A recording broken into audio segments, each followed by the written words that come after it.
Hi, Paul. Hello, and how's things? It's great to be speaking again, and thank you very much for inviting me back. Absolutely my pleasure, Paul. How are you and the family?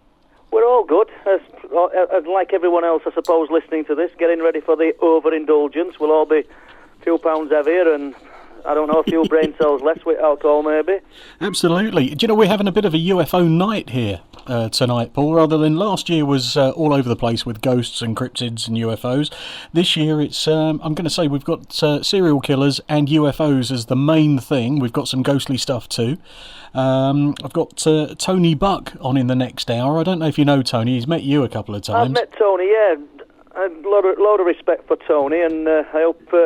Well, I will. I'll stay and listen to that. Well, he's sitting right next to me at the moment. If you want to throw some abuse at him, Tony, feel free. Hello, Paul, and a Merry Christmas to you. Merry Christmas to you, Tony. Great to hear from you. Maybe see you at Hull later in the year. Oh, yes, I shall be there. Yeah, Excellent. I was disappointed I couldn't make it up there in the summer, Paul, but I was hoping to get there. So, where are we? What's happening? Last time I spoke to you, around the Bempton area where you live, there were some mutilations of sheep going on. That's correct. Well, and it hasn't really stopped, Paul. You know, I mean, the sheep, the livestock was removed from the affected area on December the 6th, should I say, so fairly recently. Not because of the mutilations or the killings, simply because there were no nourishment in grass. I've got to be honest about that. But prior to that, probably a week, I don't have a date off the top of my head, probably a week before the last one was killed. And it's continued, I mean, throughout 2017, throughout 18. And I'm still in no position to say what I think's doing this, but I will say that this is no normal land-based UK predator. I mean, there's a pattern forming. I spoke about it last year. It sounds a bit graphic, I do realise, but whatever's doing it is stripping, in most cases, stripping the skin off the faces of these animals, removing the eyes. It looks like a hoover's sucked the eye out because there's no trauma around the eye socket. Ears are removed. If a leg's removed, don't ask me why, listeners, but it's always a left leg. That's absolutely bizarre. It really is. I mean, I don't know if that's too graphic, Paul, but no, it's okay.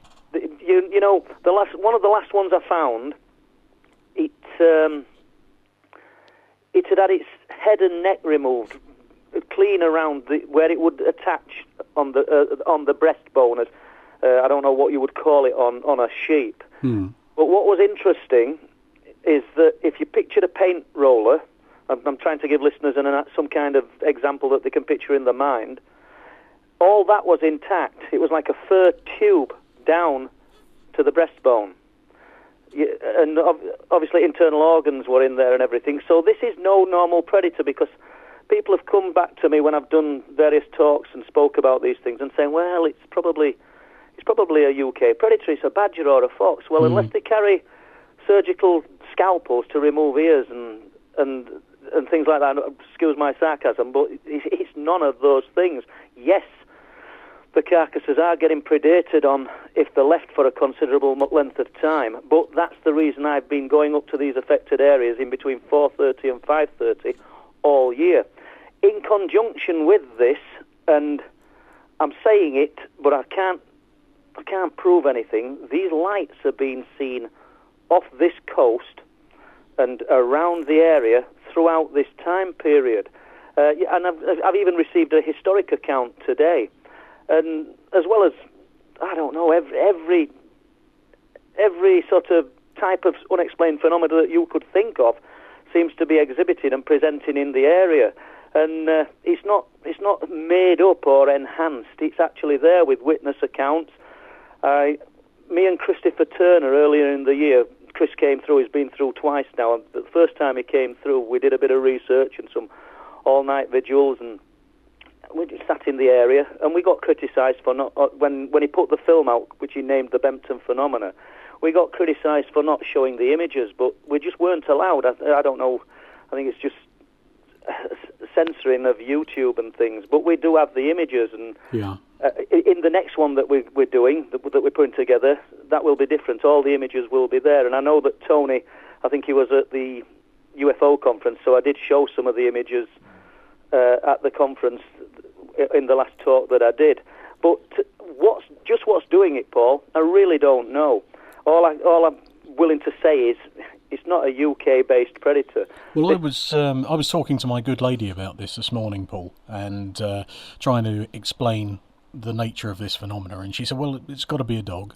Or something similar to that.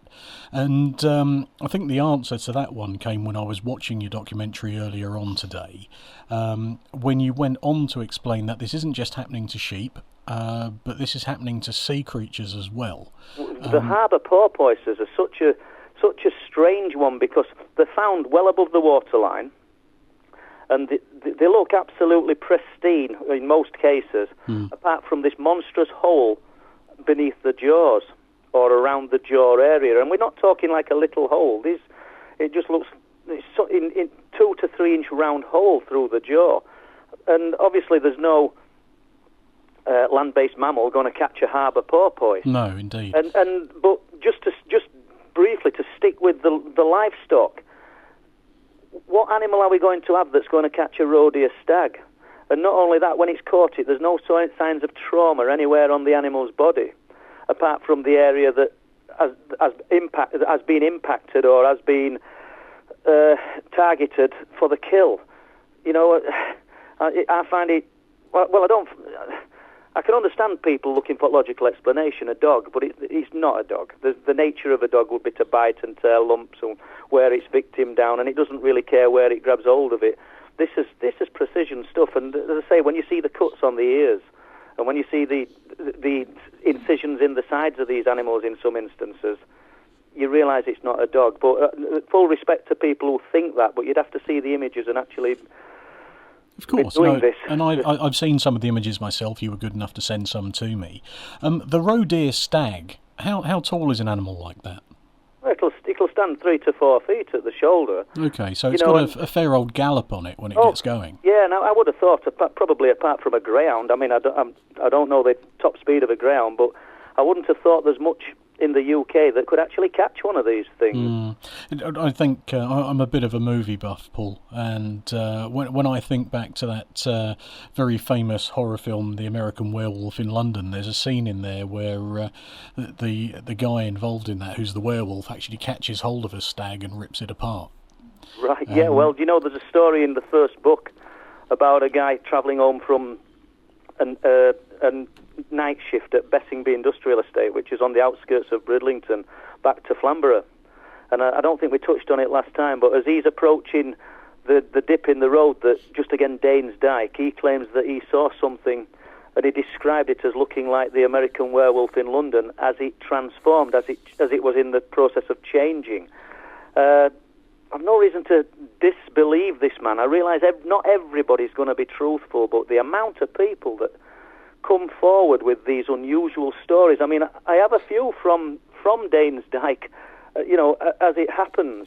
And just recently a guy's contacted me, if you want to stay with this kind of theme, Paul. Yeah, please do, yeah. Yeah, a few years ago, him and some friends, I mean, I'd put this guy in his late 20s now, because they were teenagers stroke early 20s, and they were up in Danes Dyke having all-night camps. I think most young blokes have done things like that, take a few beers and do what they want to do. Got a fire going. About 2 a.m. in the morning, in the dyke, which is probably, 3 miles from where I'm sat now, they sort of having a look round, and they can see a tall figure in the distance watching them. And they thought that it was someone walking who probably thought there's a group of youths or young men there, and I better be careful because I don't want to intrude on them. Why anybody would be walking in this sort of dense, sort of remote woodland, I don't know. But they turned away. They looked again, and he still stood there. I'm calling it E, I don't really know. So they shouted out, no response. This guy and his friends walked a little bit closer. He said, I'm 6'3". He says, this thing was a lot taller than me. He says, we got to about 12 foot away from it, and we realised it's got no clothes on, and it's just a big, dark, shaggy outline of something. We don't know what it is. he says, and I, being a bit bolder, walked a little bit closer, and I still couldn't make out. He says, and we'd had an old shovel that we'd been scraping around just to form the fire area, and I banged it on the floor 3 times, and this thing just never moved. But it was solid. It wasn't some kind of apparition. He says, and we turned and ran. Now, the dike in various places drops down to about 40 to 50 feet at its deepest, but usually running the course, it's about 20 feet. He says, when we turned back, he said, I don't know if his friends saw it, he says it jumped into the dike, down in, bearing in mind, if you, listeners, this dike at most times a year is just a little 2 to 3 inch stream. I mean, it gets a fair old roar on it if there's been heavy rains. So it wouldn't have drowned, but as he said, in the darkness, or even in daylight, nobody would actually attempt to jump into this thing. So what he saw is sort of up for debate, you know, and a lot of these stories come in. I mean, there's a guy that I call it Cases for 2019, and I've sort of spoke with him a few times, and he claims he's seen something in Danes Dyke once again, some strange creature with a dog-like face with glowing red eyes, looking at him from behind a tree. But the interesting part about it, he claims he saw a head and shoulders. The tree, looking at it from where he was about 12 inch thick. Obviously, the circumference would have been a lot more, but that's what he's looking about a 12 inch width. He said, but he couldn't see anything else. He should have been able to see the back and the other part of this animal, whatever it was that was looking at him. That's what's messed his head up more than the fear of seeing this unusual thing. So, you know, and all these stories keep pouring out of it's just quite a concentrated area. I mean, and I don't look for these people. They actually come to speak to me. And, you know, I received one this morning. I've been talking to Howard in preparation for going on the Unexplained. And I sent him the email this morning. Right. And this is UFO related. Do you want to briefly drop to this? No, please. You carry on, Paul. It's not a problem at all. Well, this is quite historic. It's 1980/81. Now, first of all, listeners, I need to describe the lay of the land. So we're talking about Bempton. A few miles up the coast, we've got Speeton, and then we run to Filey about 6 miles away, and Flamborough to the opposite side of Bempton, another 3 miles away. So this is at Speeton. In between that, there's a little holiday resort, and this man tells me that in 1980 to 1981, his family, himself, his mum and dad, went into a caravan at Reeton Holiday Sands, which is literally about a mile down the coast, not even that from Speeton. And he said his brother, who didn't go with them that year, who was 6 years older, he said his thing when he went on holiday was to go and light a fire on the beach on his own. He liked to do that. And he was 15 years old, and he begged his mum and dad if he could do the same thing, he says, and after much sort of nagging and pestering, they let him. And he went down the ravine at the side of a stream onto the beach at Reeton. He said, and he walked towards Speeton. Now, I do realise that listeners can't picture these areas. You'd have to Google them, but the cliffs at Speeton are sheer 400 feet cliffs. They're not scalable. It's absolutely sheer drop. You wouldn't want to fall down those. No, well, it's lights out if you fall down them, and you're not going to climb them. But he said that's where he settled and decided he was going to light this fire. It's about 11 p.m. and, excuse me, he said he noticed about 150 feet in the air, very close to the cliff face, a white luminous disc. He said it wasn't blindingly bright, but it was a large luminous disc. And what's interesting as well is this guy, this is 38 to 40 years old, this sighting. In the email, I'll send it you, Paul, because I sent it to Howard this morning. Yeah, please do. In the email, he said that he's never told anybody about this. He's not done that, and he's still holidays at Reeton. But he wanted to share it because he'd heard a few things about me looking into strange events around this area, and Reeton being his holiday destination. And this. Paul, did he say why it took him so long to report it? Yeah, incredible. But so he was looking at this disc. He said he didn't feel fear. So I'm just sort of a bit gobsmacked he only looked at it for a minute or so. He said it was the colour of the moonlight, or the colour of the moon, so it wasn't blindingly bright. the unusual thing, and he noted this in the email, was that it wasn't lighting up the cliff face, and it was very close to the cliff face. So after a minute or so, he realised it was moving towards him very slowly. So then he felt fear. He said he felt extreme fear and set off running. Dared to look behind him. It's still behind him, not on his shoulder or anything. I think I need to add, it was about a quarter of a mile away when he was looking at it. So I think the distance hadn't closed in, but it's still moving towards him. So the tide was out. The waves were small. It was a clear night. He's adamant it wasn't a helicopter. The point I'm making is there was no sound. He eventually stopped and hid behind a cliff. He said it was pointless trying to run up the ravine. He couldn't have, it's a fairly steep drop down from that area, and he said he'd have not made it before this thing approached. He said, and he stopped, caught his breath. When he looks round, this thing's gone. But that memory, that sighting has stayed with him for 38 to 40 years. And that's just an example of some of the things seen. Now, I can't say, Paul, not even with, I would say with any certainty, I can't say that the lights are responsible for any of the other strange happenings or the spheres of orange light that have been seen and documented out at sea for all these years. But, who's to say there's not something structured behind these lights? I mean, we've seen them on land as well. I mean, there's a few stories that I've collected from different witnesses of a luminous mushroom-shaped light on the cliff tops that's created some kind of fear in everybody that's related seeing it. And I often wonder to myself, and I've said this before, what would be the reaction if anybody had to walk close to something like this? Just what is this luminous sphere that it's almost misty with lights punching about inside it, and it's quite large. It's been seen on the old RAF base. It's been seen on the cliff tops itself, on the cliff path. Three independent people spoke about this. So the amount of phenomena that's reported is incredible. I mean, this time last year, on December the 18th, Howard Hughes, as it happened, read out an email that had been sent to him, and it were relevant to me, because on the cliff tops where we try and observe these lights, I think it was December the 18th,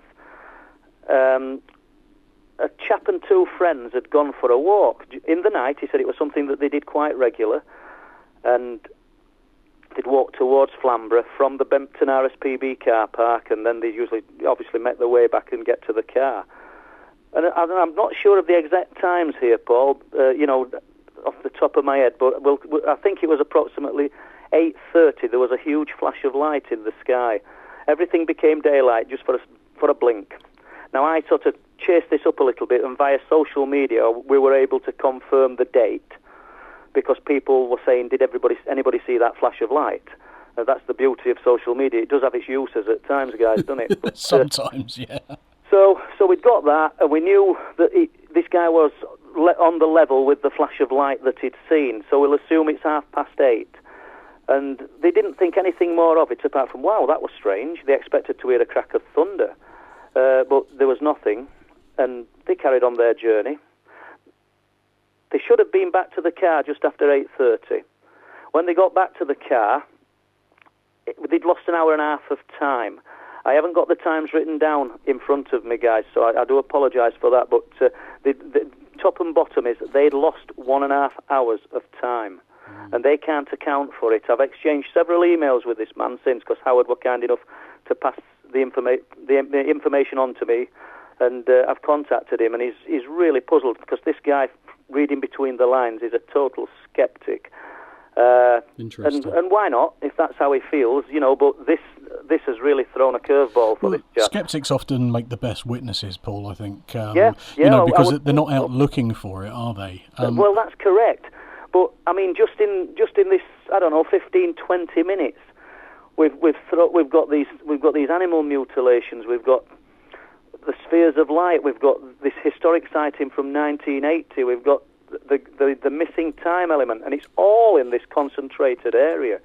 Now, I do wonder, Paul, whether there's anything geographic, because you think about certainly the area that you're in, Bridlington down to, is it Spurnhead? Is it Sperm Point? Sperm Point, right. It seems to me it's like the British version of Brown Mountain in North Carolina. You've got the Brown Mountain lights, you have the lights where you are at Bridlington, and it seems to be very consistent. That's correct. That's something that stuck me. What I'm going to do, Paul, if you don't mind holding on the line, we're going to take a quick break and go grab yourself a cup of tea, and we'll come back afterwards, if that's Excellent. all right. Yeah, that works. Okay, hold for me, and I'll speak to you very shortly.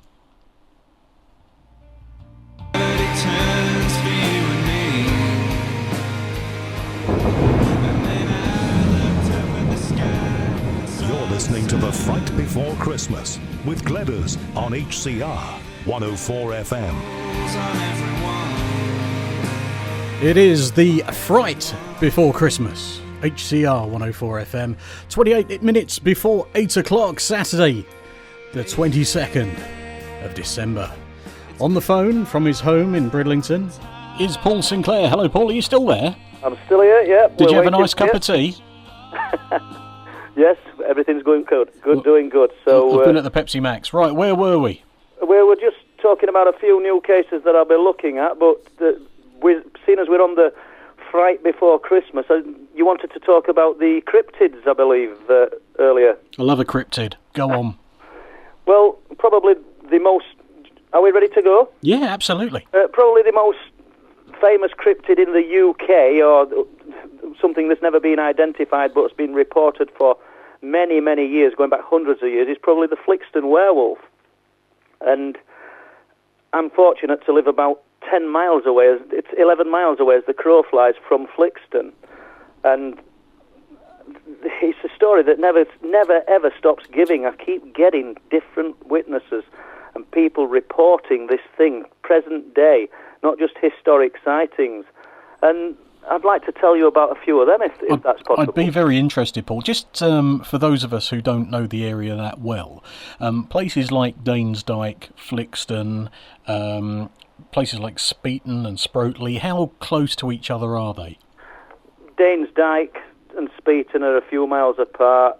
Speeton and Danesdyke are probably 10 or 11 miles as the crow flies from Flixton. Right. Sproatley's 24 miles down the coast. Oh, and let's not forget that this week and last week, jets were scrambled to intercept an object seen over Hull, which is literally 25 miles away, 30 miles away. And that in itself was a very strange story, and hopefully we'll have time to come back to that one, but I'd love to talk about that. Yeah, that's fine. But let's pop back to the Flixton werewolf for now. Yeah, well, I think we've got to include these not latest, almost a year old, some of these reports to me, as part of the Flixton story. And the first one, it comes from a place called Foxholes. That's the original name of this tiny little... did I really say tiny little? Of this village. You did, but it's even worse that I didn't pick up on it. Yeah, 6 miles away from Flixton.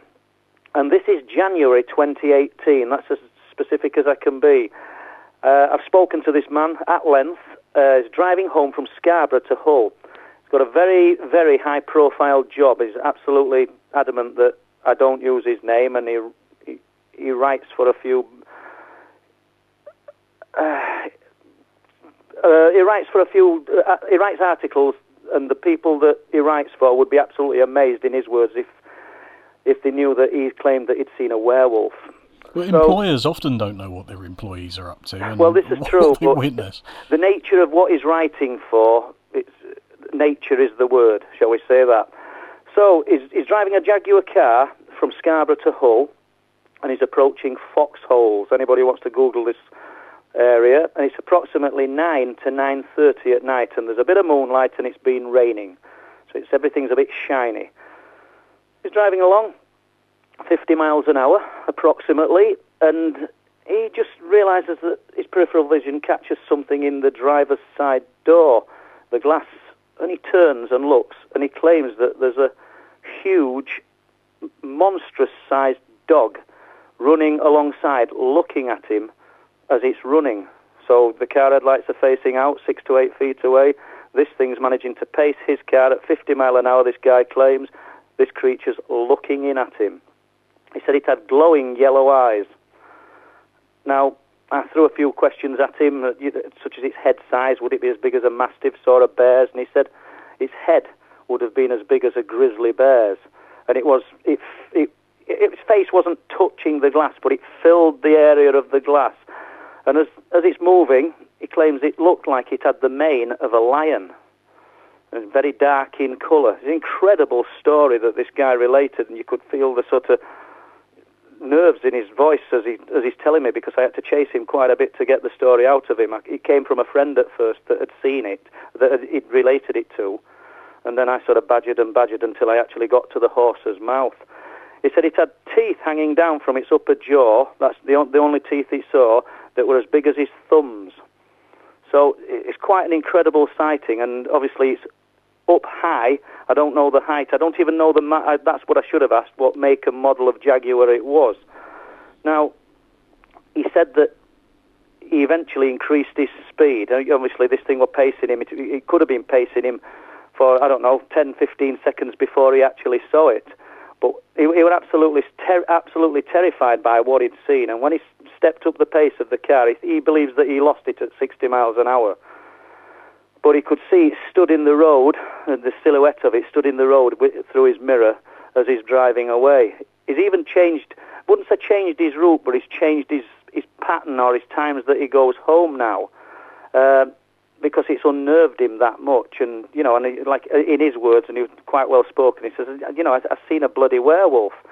And I've actually noted it is 5 miles from Flixton. So I think it's got to be added into the Flixton stories. We're in very close proximity. And then another story that came out from about 6 miles from Flixton is from a place called Towthorpe. I don't even know if you'd call Towthorpe a village. There's next to nothing there. It's very remote. And this guy real name Jason, this is in February 2018, so the times are very, very close.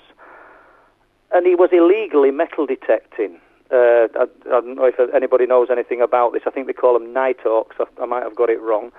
But they sort of find an area, and if it's productive, if there's artifacts to be found, they go on a night, because they're not going to get permission to detect for whatever it is they're looking for. I can't imagine that there's a shortage of things to find. I mean, that part of England has got an awful lot of history to it, from the Vikings and various other people who visited. Well, that's true, Paul. And just to jump from that briefly, what you find as well is around these areas, which I've not coined the term. It's an old term of high strangeness. There's lots of burial mounds and earthworks.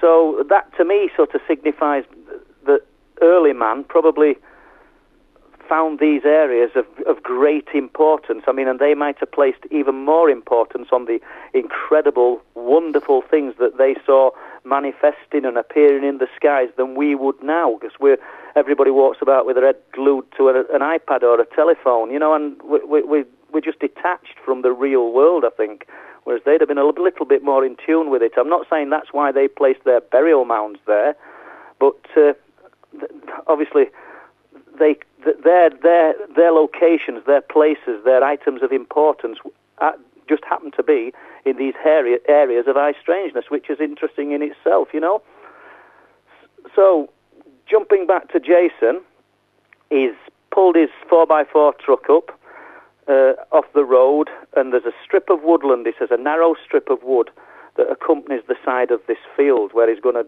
do his metal detecting. He must have thought it were quite lucrative. I think they do a bit of searching on Google Earth, and they can see potential sites. So he set up and he gets up there. But what was interesting, he told me he owns, and he still does, a Caucasian shepherd.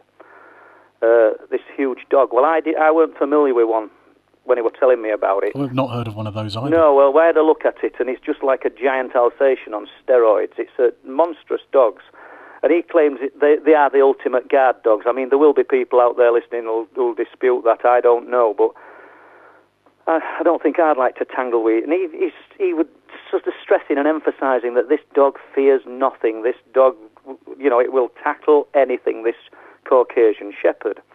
So There's himself, the metal detector, and the dog in the field at the side of this wood, and he's just walking along slowly, and he became aware of something in the wood, making growling sounds and sounds that he weren't familiar with. And he says, I used to live at Langtoft. That's what he told me. Well, Langtoft's very close. He says, and I've spent years with my metal detector in fields in the night, and I've heard deer barking, I've heard badgers grunting and grumbling. He says, I don't know what this were. It were heavy, and it were quite sort of heavy on its feet. And as I'm walking along with the metal detector, this thing is in the wood. I won't say at the side of me, but sort of pacing me. He says, but unusually, the dog stayed at my side. He said, and believe me, he says, this dog, I mean, I know I'm bigging this dog up, but that's what he were doing to me. He says, it would have been in them woods. He says, I just didn't understand it. He said, but I found 2 hammered silver coins. Now, I don't know what hammered silver coins are, but he seemed quite animated that he'd found these hammered silver coins. Said, so, we sort of made his way back to the truck, and that was that night over. I were a little bit unsettled by whatever was in the wood. But either the following night or a few nights after, he went again. This time, the sounds and the breaking of branches and the growls were more animated, and he said it was a guttural type growl that he was hearing. He says, and I just made the dog go in. So get in there, and he sort of forced his dog to go in. He says the dog started squealing and yelping. There were a load of commotion. The dog came out, tail between its legs. In his words, the dog was crying. He said, I've never ever seen my dog so frightened. And I met this guy at Carnaby, actually, while he was having his vehicle repaired, and we sat and talked outside at an outside cafe, and he's showing me his arms, and he's saying, look at hairs on my arms, look at it, and all on my back. He says, I'm never going there again. So he never actually saw anything. They did a runner, they got to the vehicle, he's told me where it is, he's said, he'd tell anybody where these coins can be found, but he's never ever going back there again. So just an unusual story that is quite close in time-wise, I should say, to the Foxholes one, and location. So these stories have never gone away from, Flixton, Caton, Bempton, and I have quite an unusual one from Caton, if we've time to relate this one, Paul. We absolutely have, please do. Yeah, well, this one's going to be... We've got the actual man on film in the documentary that me and Chris Turner are making called Bringing Down the Light. He's kindly agreed, and we sort of set up cameras, and he's given us this story. They call him Lee, and he still lives in Caton. And he was coming home from an equity meeting in Hull. He says, and he was travelling home through Hummunby towards the Flixton and Caton cars. Now, I'll explain what these words that I'm talking about in a moment. I say Hummunby deliberately because the Hunmanby, if you look back in time, is called Hundmanby. Hundman, Houndman, meaning farmstead of the Houndman. These aren't things that I've made up. These are all documented words. So then, from Hummunby, is approaching Flixton and Falkton, with the stories of the Flixton werewolf, that goes down onto what's called the Cars. The Flixton and Caton Cars is the dried-up lake bed of Lake Flixton, which is just now lush, fertile ground. It needs drainage. There's lots of drainage ditches in it, but 11,000 years ago, just after the Ice Age, I think it's Paleolithic. It was a monstrous lake, huge lake, and these stories have come through time. Well, anyway, he's crossing the Cars in his car. Cars, as in C-A-R-R-S, meaning reeds and elder. It's just wetland. And he's in his motor vehicle, and he gets towards Caton at the other side, about a mile across, and he turns onto a place called West Garth. And a major house builder had just started building at the side of this big field that ran alongside of the Cars. So we can date that, and it was 2011 because I found out when they started building them, and they were at footing stage, these houses. They've just been dug out, and they were putting the footings in. Now, when you turn onto West Garth, you drive for approximately 3/4 of a mile, and then there's some bungalows that will be about 15 to 20 years old, so they're not historic properties. And something caught his eye coming out of the side of one of the bungalows, or down the side of one of the bungalows. He said, and in one giant leap, this thing, whatever it was, jumped from the side of the bungalow to the front of the garden. He said, and he'd got his wife with him. I mean, his wife sat in the room when we filmed them, and she didn't want to go on film, but she backed up his story. He said, I can't believe what I was looking at. He said, there's this long creature that's all wrong. He says, everything about it, its bone structure was all wrong. He said, I only saw it momentarily as it jumped and stopped for a second, and then it jumped again, and it was landed in the middle of the road in front of the car. He estimated it to be between 7 and 8 foot tall if it had have stood on its hind legs, because it was on all fours, it just in these giant leaps. He said, but its arms were over long. Its upper arms, the bone to the elbow was a lot longer than it should have been. It was grey in colour, and he doesn't know if it had fur. He says if it did, it would have been very, very tight, short-cropped fur. He says, but it wasn't emaciated, but it was absolutely sinuous. You could see all the muscle in this thing. The legs looked wrong. The legs looked back to front, I think that's what he said. He said, although its feet were facing the right way. And I asked him if he could describe its head, because I called it the Kate. I was going to call the story the Caton Werewolf. And he said, I would describe it as looking more like a demon. He said, if you pictured a goat's head but without horns, he says, this is what this thing would have looked like. He said, but the speed of it was just incredible. So what we've got to realise is, whatever this was, it had been in somebody's back garden. And he caught sight of it, and in one leap it was at the front of the garden, in another leap it was in the middle of the road. As I say, and we have got this man relating the story in the documentary, which is brilliant, because it's not just my words relating someone else's story. That was the whole point of doing the documentary, getting different witnesses to actually sit in front of a camera and relate what I'm usually telling people. He said, I don't know, it's momentarily stopped so he could get a view of it, and then a huge leap, and it's over, and it's off into that field between the houses where the new houses were being built and the rest of it. Now, I don't know what you make of that. I asked him if he'd seen anything like it before, and he asked me, and I haven't seen this, Paul, so you may have done. He says, had I seen the film Harry Potter 3? He said, what he said was, it looked the same shape as, and I'm reading from what I've wrote down, it looked the same shape as the man who changes into the werewolf in that film. Okay, yeah. But a different colour. So, an incredible sighting, 2011, not far from where I'm sat now. I mean, are all these people, liars? Because,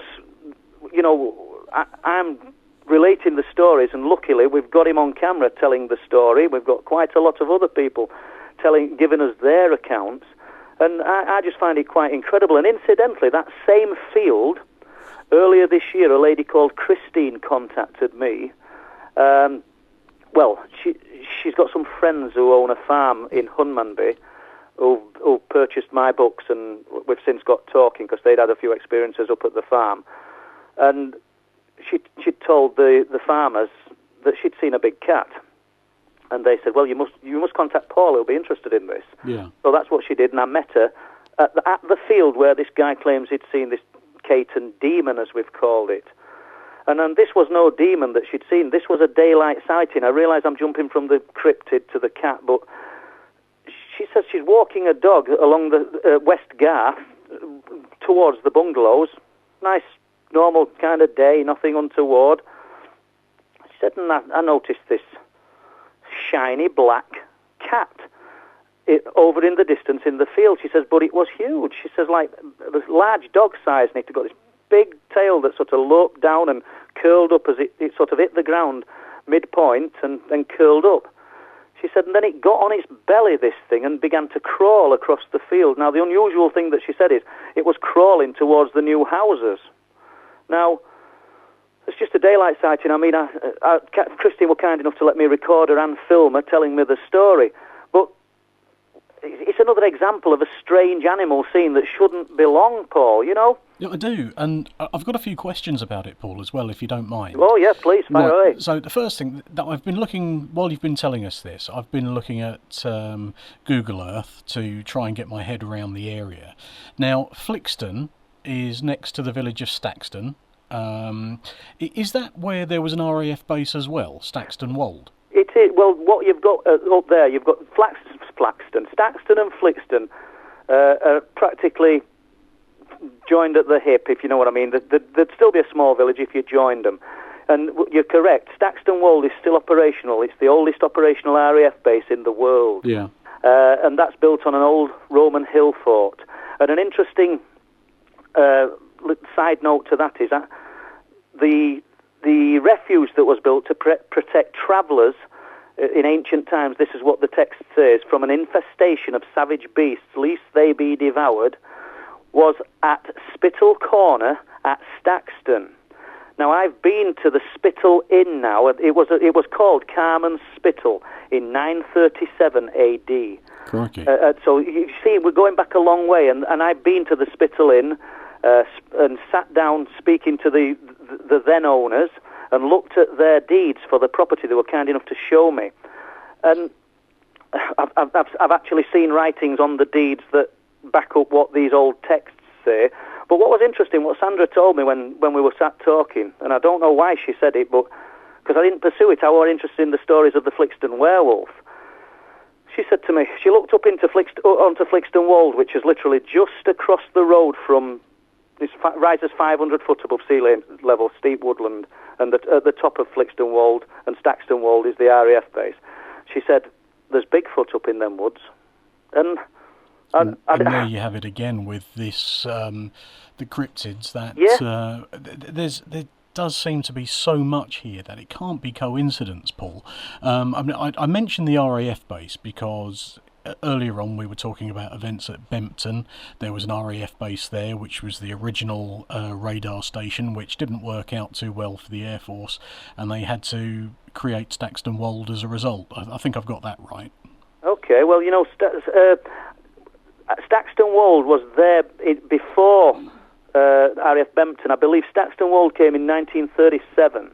Oh, that's interesting. Okay. I could be wrong, I mean, and I don't mind being wrong, honestly. And RAF Bempton arrived at Flamborough originally in 1940, and in the same year it moved further up the coast because of the higher elevation. I think the cliffs at Bempton are about 300 feet. No, my mistake, that's what I was thinking of, Paul. But they were all part of the chain home radar. Spot on, that's correct, yeah. Okay. And you know, Bempton at two stages in its operational life was an experimental radar station as well. Okay. Yeah, I mean, I don't know what that signifies. I know it was involved with Operation Winkle, which... As you do, yeah. I think that's not Twinkle, the one with the green fireballs that was in America. Mm. This is Operation Winkle.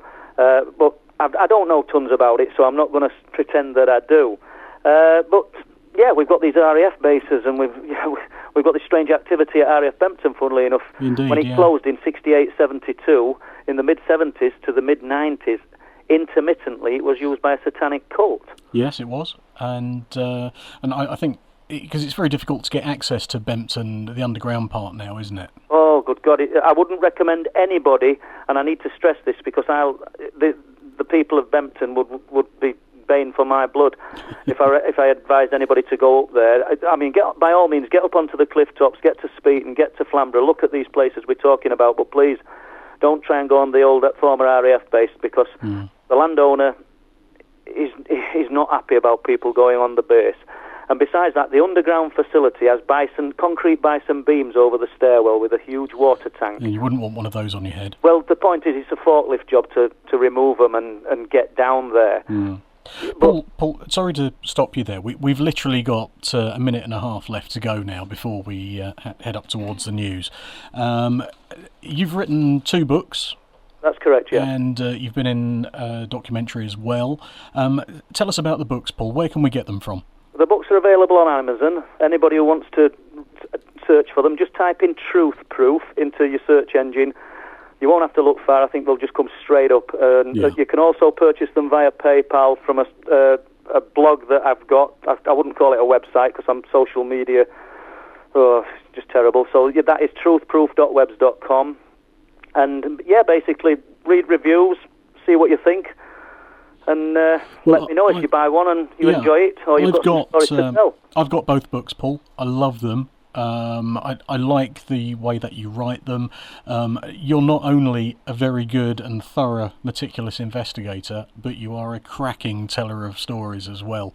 And everybody I know who's spoken to you in the past and knows you says exactly the same thing, is that you have a way of telling stories. And, I think there's, I know that there's an awful lot that's going on in that area, and I'm sure we'll have you on again, Paul, if you'll be so minded. Oh, it'll be a pleasure. And just briefly, I know you've got to go. The third book's out early this year, Truth Proof 3, Bringing Down the Light. Fantastic. And that's going to be, did you say that there was going to be a documentary going along with that as well? There is. Myself and Christopher Turner are doing the documentary, which we've titled Bringing Down the Light. We've thrown everything at it: thermal cameras, Geiger counters. We've hit the area with everything. Simply, if we don't get no results, we don't get the results, but nobody can say that we haven't give it a go, you know? Okay, Paul, thanks ever so much. You're welcome. Thank you. Look after yourself, mate, and we'll talk to you soon, okay? Yeah, have a good Christmas. And you, buddy. Take care now. Bye-bye. Bye.